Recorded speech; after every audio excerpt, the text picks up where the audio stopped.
টুমনি নদী পার গিলছে, জল নামতেই প্রকট হয়েছে নদী ভাঙন। আতঙ্কে কাকসার বিস্তীর্ণ এলাকার চাষিরা অবিলম্বে পাথর দিয়ে বাঁধ মেরামতির দাবি জানিয়েছেন তারা। কাকসার মলানদিঘি গ্রাম পঞ্চায়েতের বিষ্ণুপুর ও অজয়পল্লীর পাশ হয়ে টুমনি নদী বয়ে গিয়ে মিশেছে বনকাঠি গ্রাম পঞ্চায়েতের পাশ দিয়ে বয়ে চলা অজয় নদে। স্থানীয় চাষিদের আশঙ্কা, যেভাবে ভাঙন শুরু হয়েছে, বাঁধ ভেঙে গেলে হাজার হাজার বিঘা চাষের জমি প্লাবিত হয়ে যাবে, একাধিক গ্রামও প্লাবিত হয়ে যাবে। কাকসা পঞ্চায়েত সমিতির কৃষি কর্মাধ্যক্ষ নবকুমার সামন্ত সেচ দপ্তরের সঙ্গে কথা বলে দ্রুত বাঁধ মেরামতির আশ্বাস দিয়েছেন।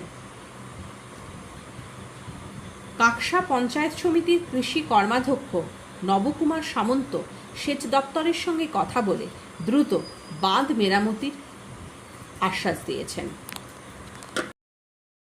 আমাদের এই টুমনির বানে আমাদের টুমনিতে যে ভাঙন দেখা দিয়েছে, এতে আমাদের জায়গা জমি সবজি চাষের আমাদের বাড়িঘরও চলে যেতে পারে, যা পরিস্থিতি দাঁড়িয়েছে।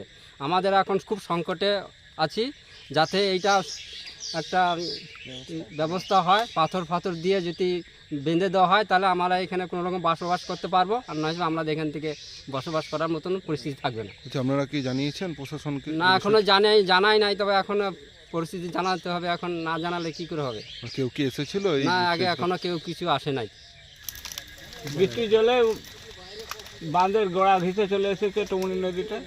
এটা ভেঙে গেলে আমাদের জমি ক্ষতি হবে বিশাল। এখানে চাষ হয় আলু, পটল, বেগুন, সমস্ত রকমের চাষ হয়। তো কত বিঘা জমি আছে? জমি তো এই এলাকাটা কত হাজার বিঘে নাকি?